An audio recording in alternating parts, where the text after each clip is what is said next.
Shalom, salam sejahtera dalam kasih Tuhan Yesus Kristus dan senang sekali bisa berjumpa dengan Anda sekalian melalui media video ini.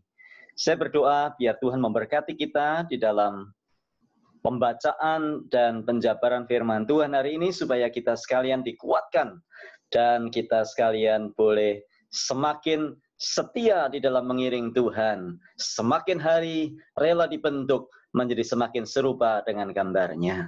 Firman Tuhan pada hari ini terambil dari Matius pasal 15 ayat yang ke-21 hingga ayat yang ke-28. Mari saudara silakan buka Alkitab kita, Matius pasal 15 ayat yang ke-21 hingga ayat yang ke-28.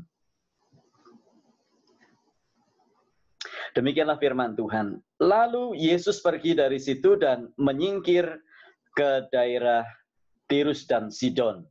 Kita tahu bahwa Yesus sudah sibuk di dalam pelayanannya, dan setelah sibuk di dalam pelayanan di sekitar Danau Galilea, di daerah Galilea, maka Yesus berangkat menuju ke daerah Tirus dan Sidon. Alkitab berkata di dalam ayat yang ke-22, maka datanglah seorang perempuan Kanaan dari daerah itu dan berseru, "Kasihanlah aku, ya Tuhan, anak Daud, karena anakku perempuan kerasukan setan dan sangat menderita." Tetapi Yesus sama sekali tidak menjawabnya. Lalu murid-muridnya datang dan meminta kepadanya, "Suruhlah ia pergi, ia mengikuti kita," dengan berteriak-teriak. Jawab Yesus, "Aku diutus hanya kepada domba-domba yang hilang dari umat Israel." Tetapi perempuan itu mendekat dan menyembah Dia sambil berkata, "Tuhan, tolonglah aku."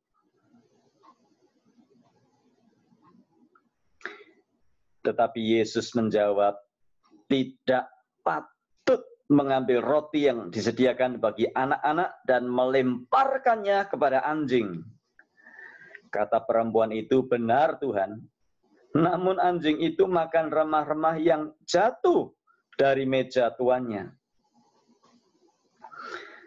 Ayat terakhir, ayat 28.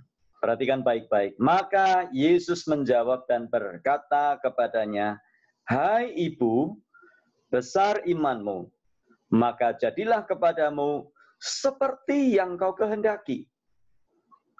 Dan seketika itu juga anaknya sembuh.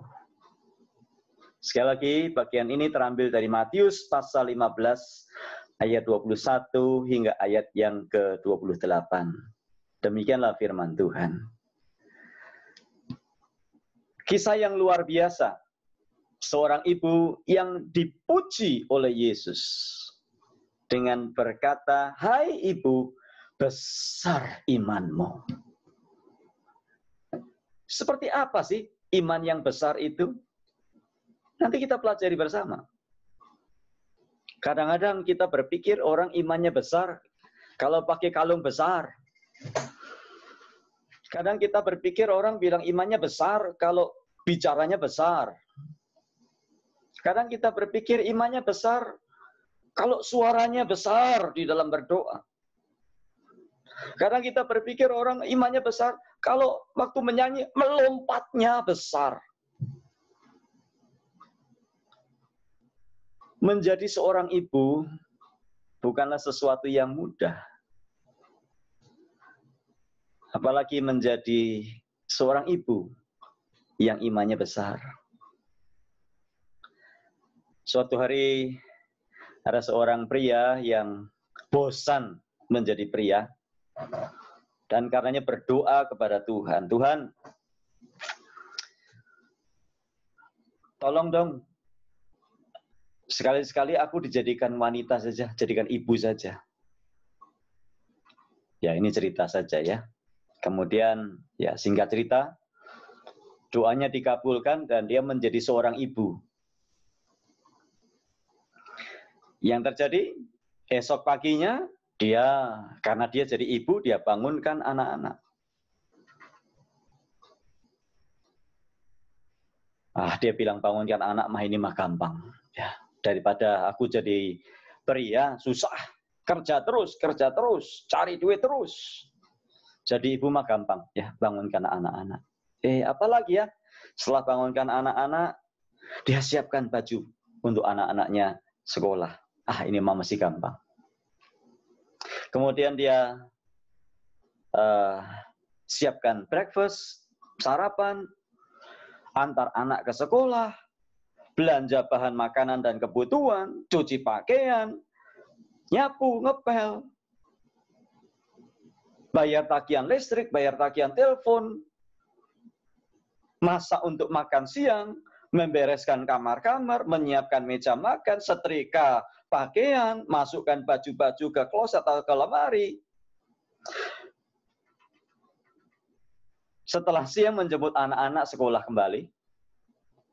Setelah jemput sekolah, memeriksa dan membantu anak-anak membuat PR, membuat homework, prepare dinner, membersihkan segala sesuatu, membersihkan meja makan, mengantar anak tidur. Dan setelah malam, barulah dia bisa beristirahat.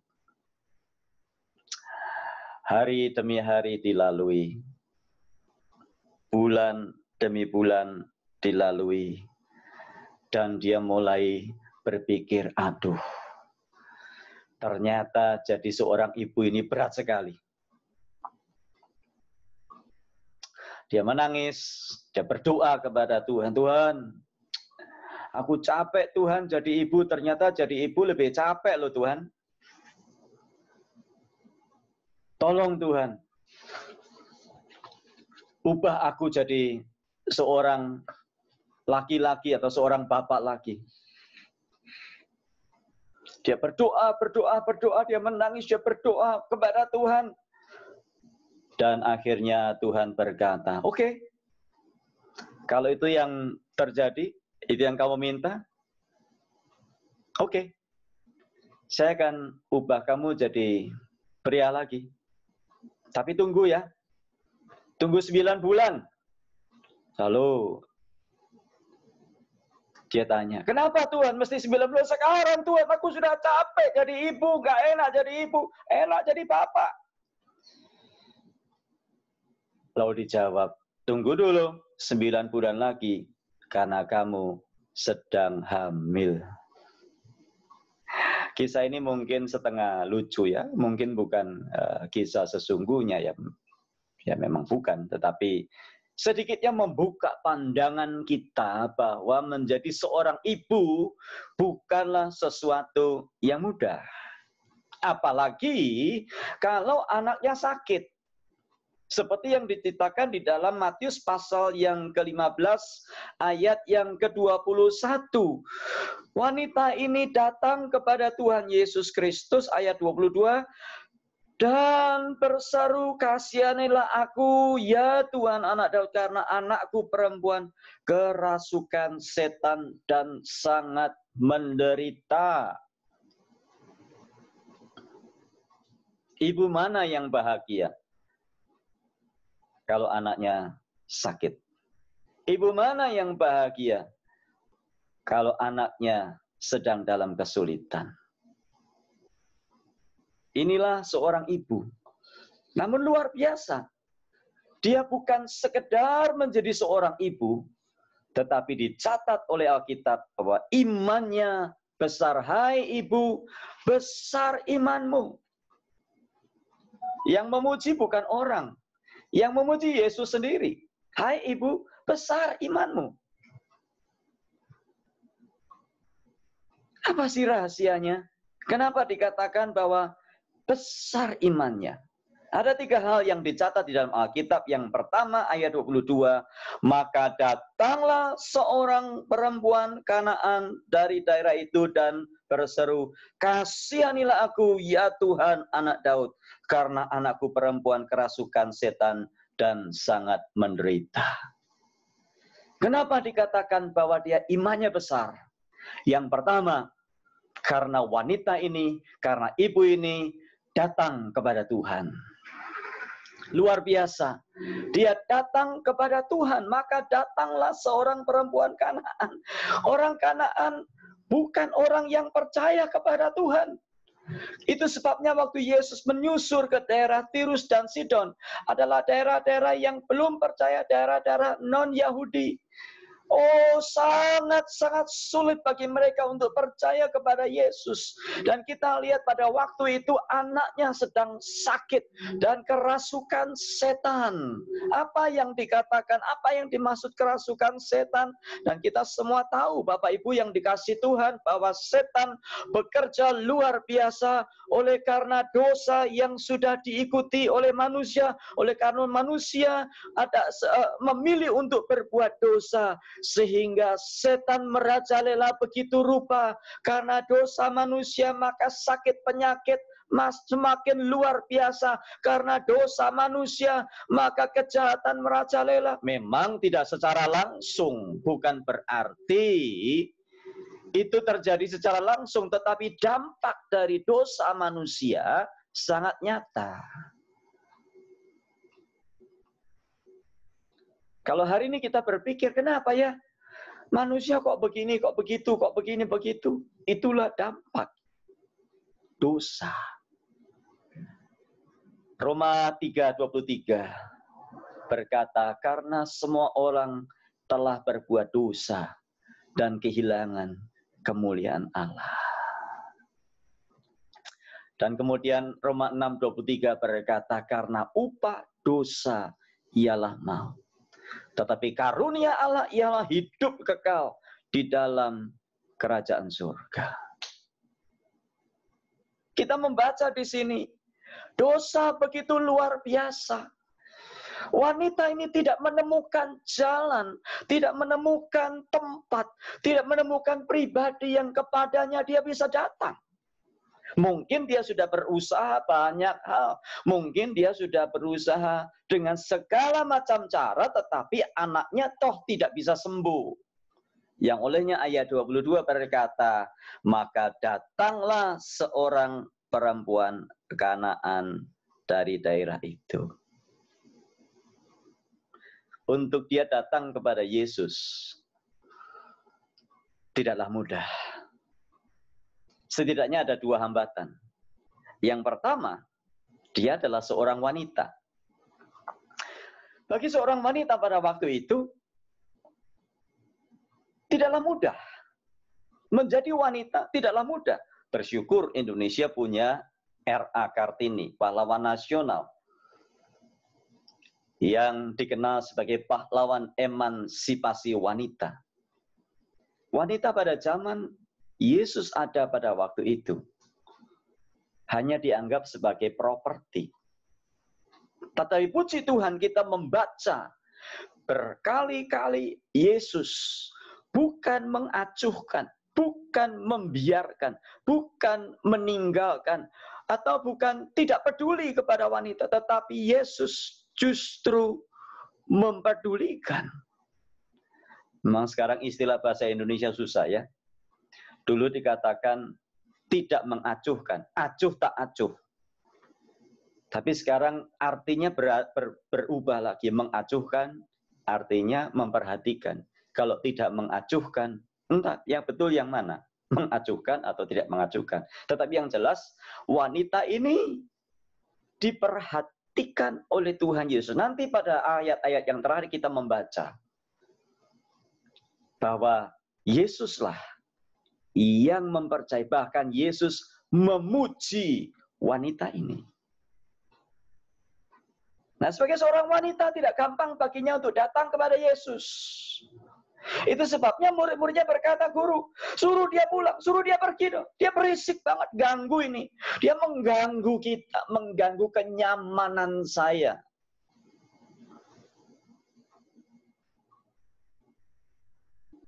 Yang kedua, tidak mudah bagi seorang wanita ini datang kepada Tuhan. Yang pertama karena wanita. Yang kedua, karena dia orang non-Yahudi. Pada waktu itu, keselamatan belum sampai kepada atau belum diberitakan kepada orang-orang non-Yahudi. Nah, jangan salah waktu kita membaca ayat yang berkata, ayat 24, aku diutus hanya kepada domba-domba yang hilang dari umat Israel.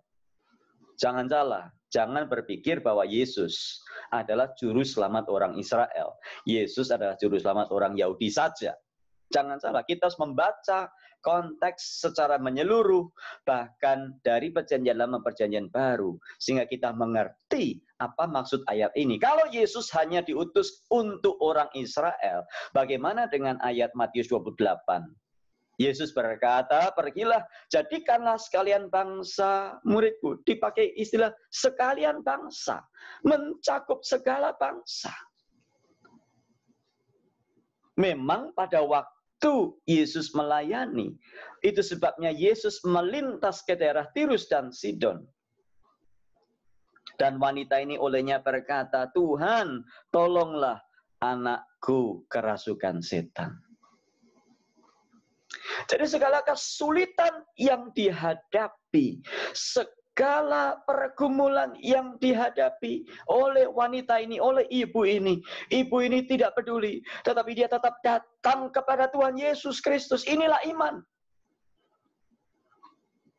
Iman bukan hanya datang kepada Yesus pada waktu situasi nyaman, situasi enak. Iman adalah datang kepada Tuhan Yesus Kristus, walaupun situasinya tidak mudah. Iman adalah datang kepada Tuhan Yesus.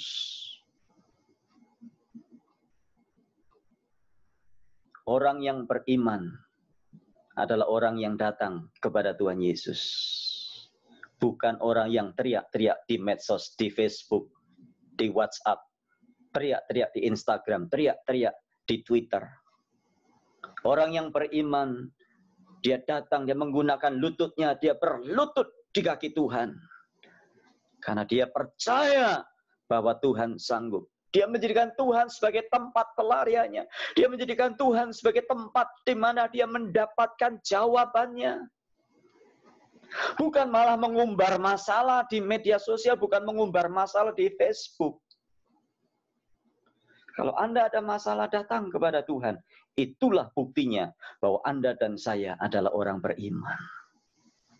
Seringkali kita teriak-teriak, kita sebagai orang beriman, pakai kalung salib, ya, pakai tato salib, pakai hiasan dekorasi rumah salib, mobilnya ada stiker salib, mobilnya ada kalung salib, ya, di mana-mana ada salib, cincinnya pun salib, anting-antingnya salib, seolah-olah menunjukkan bahwa kita orang beriman. Tapi pada waktu kita ada masalah, kita bukannya beriman, bukannya datang kepada Yesus seperti seorang ibu di Kanaan ini, tapi justru kita teriak-teriak di medsos supaya semua orang tahu.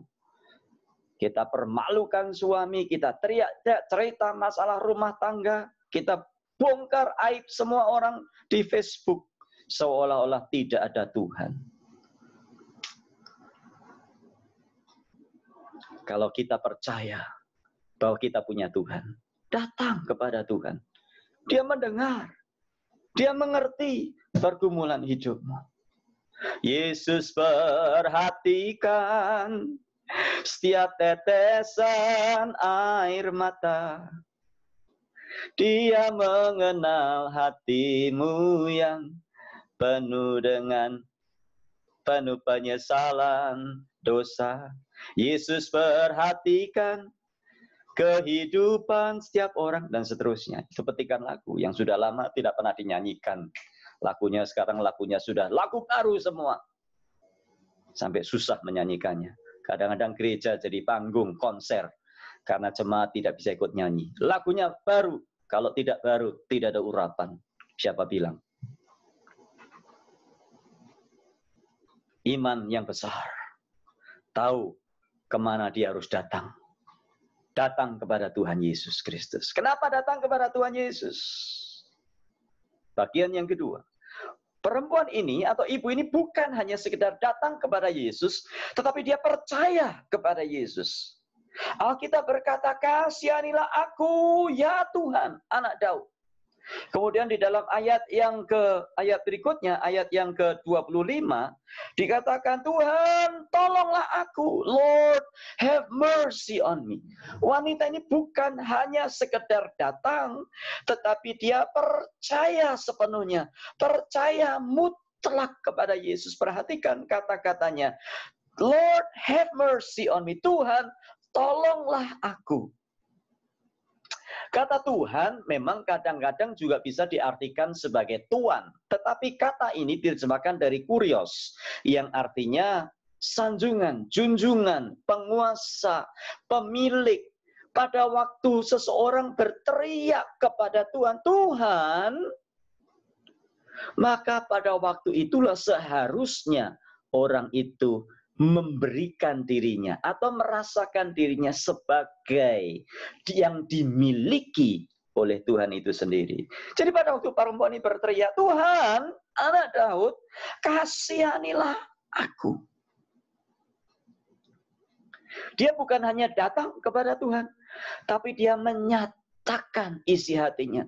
Dia menunjukkan bahwa Tuhan Yesus adalah tempat di mana dia mengadu, tempat di mana dia menyatakan isi hatinya. Yesus adalah pribadi yang sanggup menolong.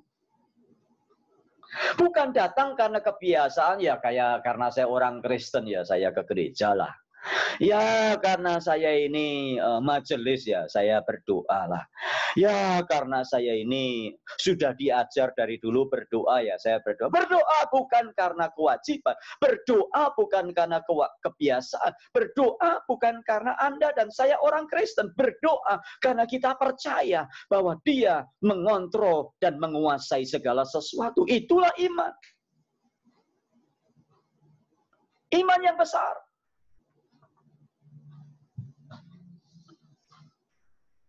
Luar biasa. Perhatikan kata-kata dari ibu ini. Tuhan, Lord, Engkau yang mengontrol. Engkau yang punya otoritas. Lord, Tuhan, have mercy. Tolong. Karena hanya Engkau yang bisa menolong. Tuhan, tolonglah. Dan bukan perempuan ini anehnya bukan berkata, Tuhan tolonglah anakku perempuan. Bukan. Ibu ini berkata, Tuhan tolonglah aku. Karena aku membutuhkan pertolongan as much as I need your help. Sejauh mana, sebesar apa anakku membutuhkan pertolongan. Disitulah aku membutuhkan pertolonganmu. Aku juga perlu Engkau Tuhan.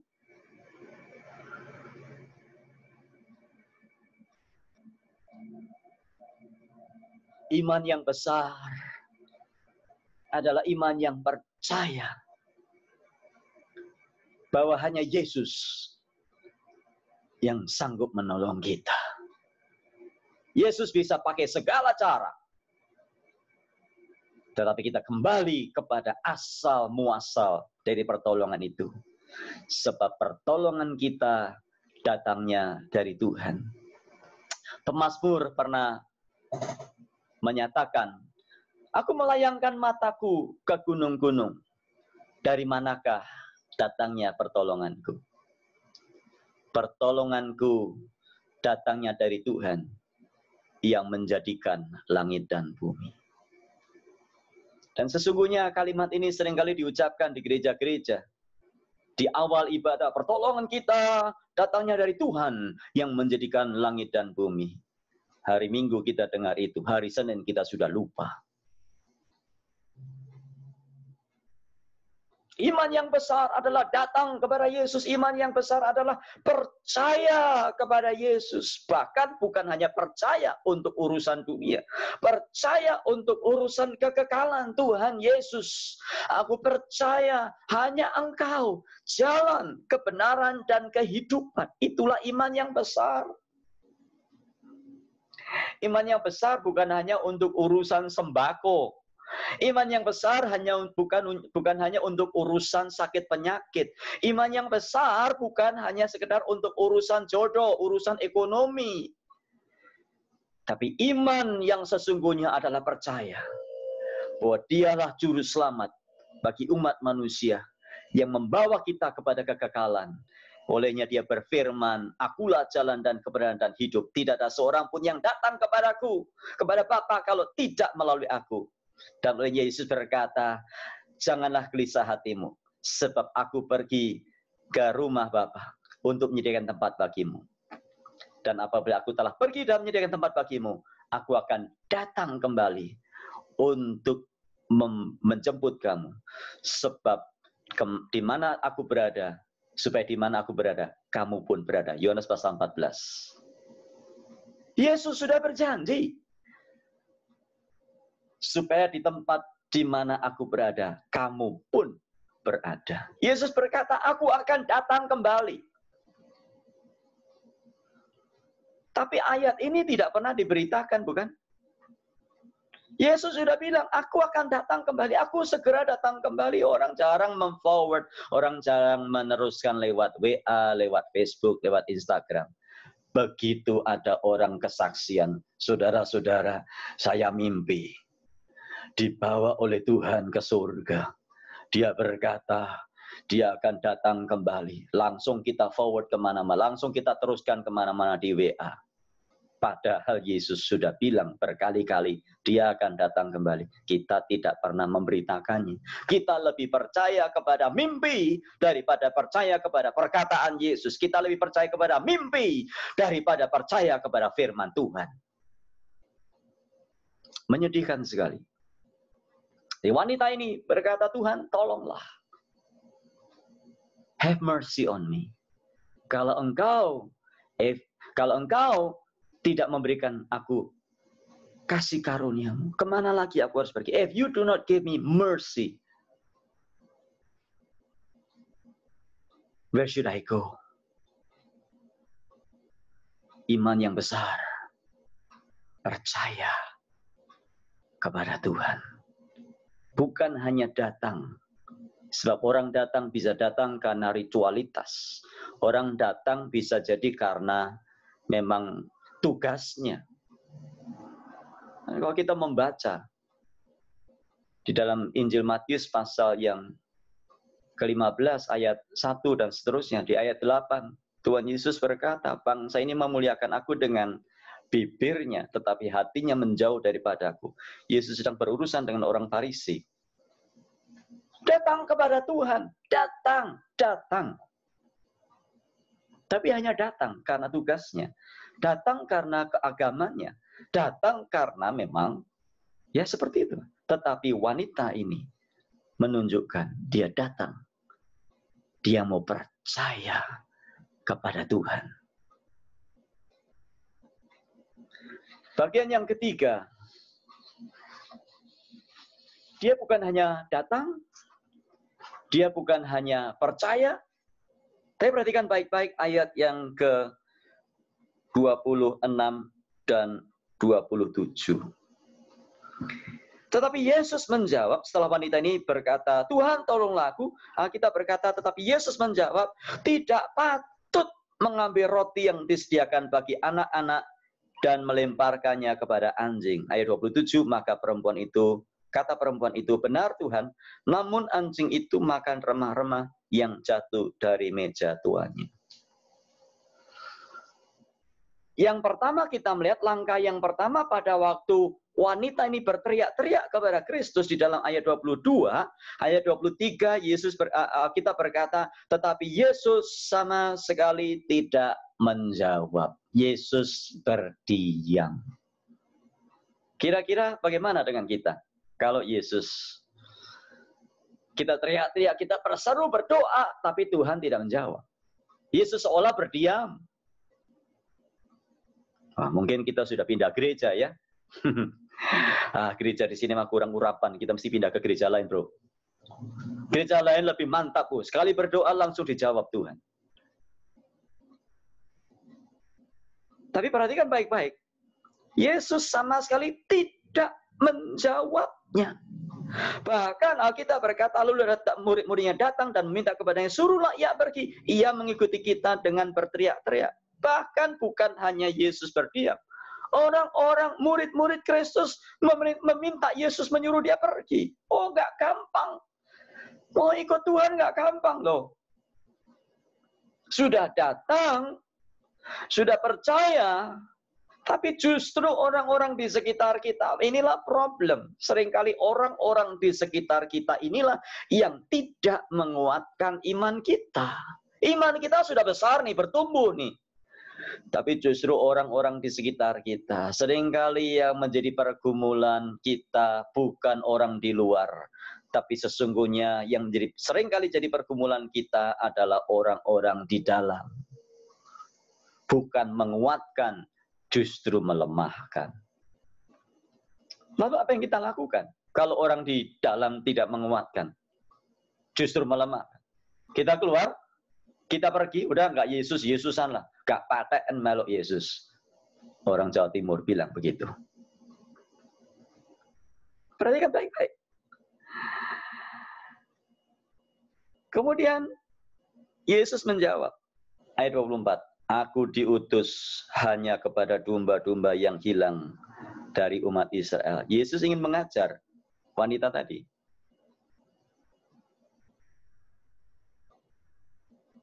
Tapi Alkitab berkata 25, Tuhan, dia mendekat dan menyembah sambil berkata, Tuhan, tolonglah aku. Dia bukan menunjukkan sifat, atau dia bukan menunjukkan tindakan, dia bukan justru lari, dia bukan justru pergi dari Tuhan Yesus. Tapi dia justru semakin mendekat, menunjukkan ada gesture.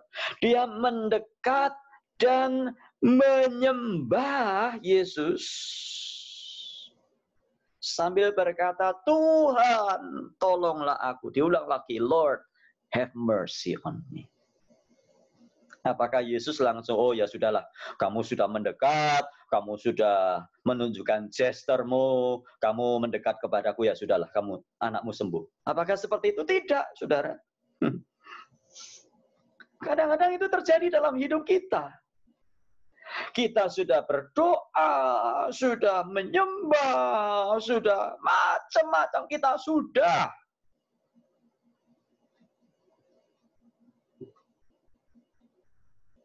Lalu apa? Apakah kita terus beranjak, kita lari dari Tuhan? Itu bukan iman. Iman yang besar. Kita lihat bagian yang ketiga ini. Adalah rela dan mempercayakan. Bukan hanya datang kepada Yesus, bukan hanya percaya kepada Yesus, tapi mempercayakan diri kepada Yesus. Termasuk di dalam mempercayakan diri kepada Yesus adalah membiarkan hidup kita diproses, dihajar, dibentuk, diluruskan oleh Tuhan Yesus. Dan kita lihat ayat 26. Yesus memakai perumpamaan. Tidak patut mengambil roti yang disediakan bagi anak-anak dan melemparkannya kepada anjing. Seolah-olah Yesus berkata, kamu itu siapa? Aku diutus hanya untuk domba-domba yang hilang dari umatku Israel. Aku diutus hanya kepada domba-domba yang hilang dari umat Israel. Seolah-olah Yesus berkata, kamu nggak pas loh, kamu nggak tepat loh. You don't deserve. Kamu nggak layak dapat itu. Yesus pakai perumpamaan seperti itu kan? Dipakai, hai ibu, tidak patut mengambil roti yang disediakan bagi anak-anak dan melemparkan pada anjing. Waduh, sekarang pakai anjing lagi. Ya memang Yesus tidak berkata bahwa wanita itu anjing, bukan. Jangan salah mengerti ya. Coba kalau baca Alkitab, Bapak Ibu, perhatikan baik-baik, hati-hati dalam memahaminya. Jangan kutip, jangan copot ayat ini lalu kita teriak-teriak. Nih lihat, orang Kristen, bahkan Yesus menganjing-anjingkan orang. Siapa yang bilang seperti itu? Anda yang salah mengerti kan? Kalau Anda ada problem dengan Alkitab, datang kepada Tuhan, tanya kepada Tuhan, belajar. Bukan justru teriak-teriak di media sosial. Kalau nggak ngerti, belajar. Ikut kelas metode mempelajari Alkitab. Supaya kita mengerti apa sih maksudnya. Tapi walaupun demikian, apa yang dilakukan wanita ini? Kata perempuan itu, benar Tuhan. Namun anjing itu makan remah-remah yang jatuh dari meja tuannya. Yesus berkata, nggak pantas loh ambil roti yang disediakan untuk anak-anak. Anak-anak duduk menghadapi meja dan makan roti. Tapi perempuan ini bilang, enggak, benar Tuhan, itu benar. Wanita enggak berkata, oh enggak, salah itu, salah, enggak. Oh, terlalu banyak kita ini lebih pintar, merasa lebih pintar dari Tuhan Yesus. Yesus berkata A, kita lakukan B. Yesus kita berkata B, kita lakukan C. Kenapa? Kita lebih pintar dari Yesus. Sering kan di dalam masalah rumah tangga kita gitu. Firman Tuhan sudah berkata, hai istri, tunduklah kepada Kristus. Tunduklah kepada suamimu, sama seperti jemaat tunduk kepada Kristus yang adalah kepala. Lalu istri mulai berkata, enggak lah, itu zaman dulu, zaman sekarang mah lain. Ini zaman emansipasi. Emang saya tunduk sama suami? Enggak lah ya. Sorry bro, enggak bisa bro. Lalu kepada suami, firman Tuhan berkata, hai suami kasihlah istrimu. Ya ampun, ini lagi. Tuhan bilang apa, kita lakukan apa. Suruh mengasihi istri, bukan mengasihi istri. Malah mengasihi handphonenya, bukan mengasihi istri. Justru mengasihi anjingnya, lebih daripada mengasihi istri. Anjing nggak pernah dibentak-bentak, dimandikan, ya, dicarikan makanan pun makanan yang mahal, dibawa ke salon, dibawa kemana? Pernah bawa istrimu ke salon? Boro-boro dibawa ke salon, beli sabun aja kagak. Luar biasa, sudah yang dikasih Tuhan. Ini yang terjadi. Wanita ini berkata, oh Tuhan, enggak, itu enggak benar Tuhan. Wanita ini berkata, benar Tuhan. Oke lah Tuhan, engkau boleh bilang apa saja, aku terima dah. Oke dah Tuhan. Benar. Namun, anjing itu, dia merendahkan dirinya begitu rupa di kaki Tuhan. Tuhan, enggak apa-apa. Engkau boleh lakukan apa saja kepadaku. Engkau membentuk aku apa saja, lakukanlah. Benar Tuhan, namun anjing itu makan remah-remah yang jatuh dari meja tuannya. Inilah iman yang besar. Dia bukan hanya sekedar datang kepada Tuhan, dia bukan sekedar percaya kepada Tuhan, tapi dia rela dibentuk, diproses, diajar oleh Tuhan.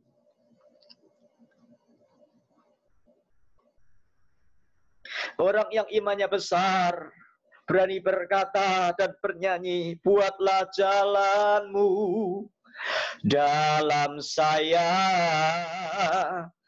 Tuhan penjunanku tanah liat. Biar kau kerjakan seturut maumu, ku duduk diam di kakimu. Iman yang besar bukan sekedar mengharapkan hal-hal yang besar dari Tuhan. Iman yang besar adalah rela memberikan dirinya diproses, dibentuk, diajar, dihajar oleh Tuhan. Bahkan firman-Nya berkata, barang siapa ku kasihi, ia ku tegur dan ku hajar. Sebab itu relakanlah dirimu dan bertobatlah. Sayang gereja-gereja hanya mengajarkan percaya Yesus, datang kepada Yesus, dapat berkat, sukses, sembuh. Tidak salah, tapi hanya separuh.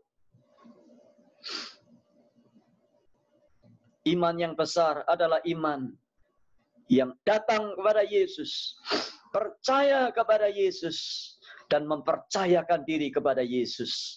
Rela diproses, dibentuk, diajar oleh Tuhan, menjadi semakin serupa dengan Dia. Bayangkan kalau kita yang datang kepada Yesus, dan Yesus berkata, tidak patut mengambil roti yang disediakan bagi anak-anak dan melemparkannya kepada anjing. Mungkin kita sudah tinggalkan Yesus. Ikut Yesus itu tidak mudah, Pak, Bu, bro, sis. Ikut Yesus harus rela dibentuk, diajar, ditegur. Kalau tidak, kita akan menjadi orang-orang yang tidak pernah dewasa. Kita menjadi orang-orang yang kanak-kanak terus. Kristen sih sudah 40 tahun.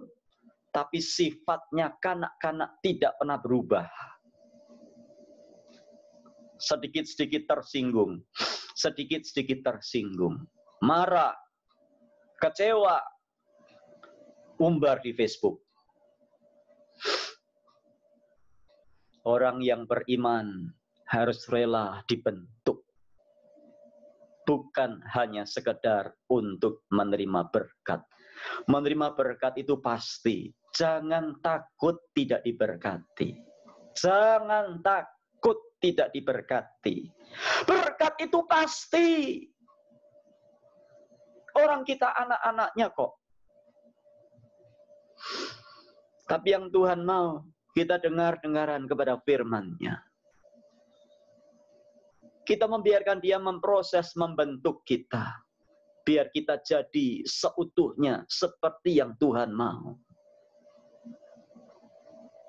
Roma 8 ayat 29, barang siapa dipilihnya dari semula, ia juga ditentukannya dari semula untuk menjadi serupa dengan gambaran anaknya. Tuhan mau memproses kita. Waktu kita menjadi pengikutnya, waktu kita jadi muridnya, waktu kita jadi anaknya. Kita harus sadar, disitulah Tuhan hendak memproses kita. Tuhan hendak mengajar kita, relakanlah dirimu. Biarkan Tuhan menyelesaikan karyanya dalam hidup kita. Jangan kita terus protes, terus berontak, terus melawan, terus melanggar, terus ngancam-ngancam Tuhan. Tuhan, kalau Engkau nggak berkatiku, aku akan tinggalkan Engkau, silahkan. Tuhan tidak butuh kita. Kitalah yang butuh Tuhan.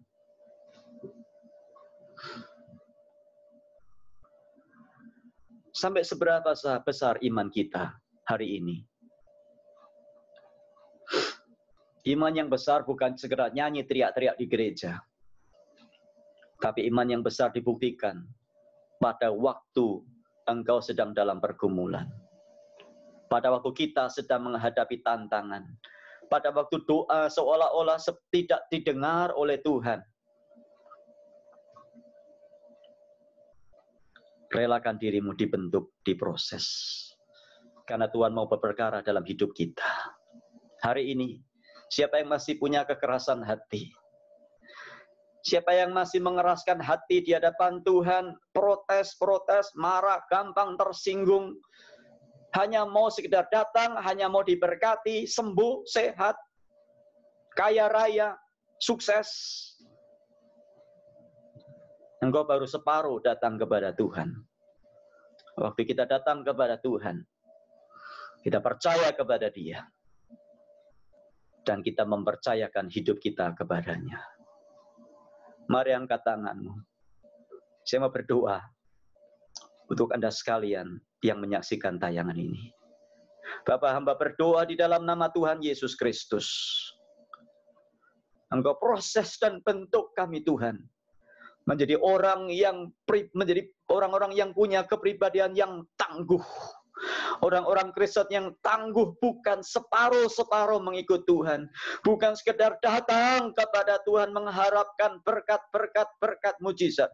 Tapi kami rela dibentuk, diproses, diajar oleh Tuhan. Karena itulah yang disebut iman yang besar. Tuhan, hari ini ada banyak di antara kami sedang menghadapi pergumulan, tantangan, masalah, kesulitan, keuangan, jodoh, ekonomi, hal-hal yang lain, masalah rumah tangga. Tuhan, kami berdoa, biar setiap kami datang merendahkan hati di hadapan Engkau.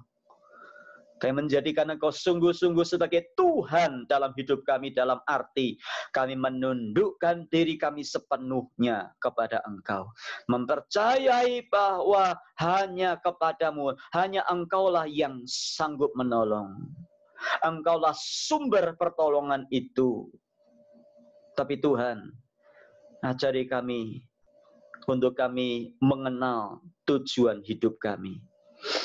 Kami diproses, dibentuk menjadi semakin serupa dengan Kristus. Supaya dengan semakin serupa dengan seperti Kristus, dunia dijamah, dunia diubahkan. Terima kasih ya Tuhan buat firman-Mu ini. Biarlah berkat Tuhan dicurahkan kepada kami semua. Sukacita Tuhan dicurahkan kepada kami semua. Menghadapi segala sesuatu, bukan dengan ketakutan, dengan kemenangan yang dari Tuhan, dengan kekuatan yang dari Tuhan, dengan terus bersandar kepada Tuhan. Sebab di luar Engkau, kami tidak bisa berbuat apa-apa. Terima kasih ya Bapa. Di dalam nama Tuhan kami Yesus Kristus kami berdoa dan bersyukur. Yang olehnya kami semua berkata, amin. Tuhan memberkati, miliki iman yang besar. Haleluya. Tuhan Yesus dimuliakan.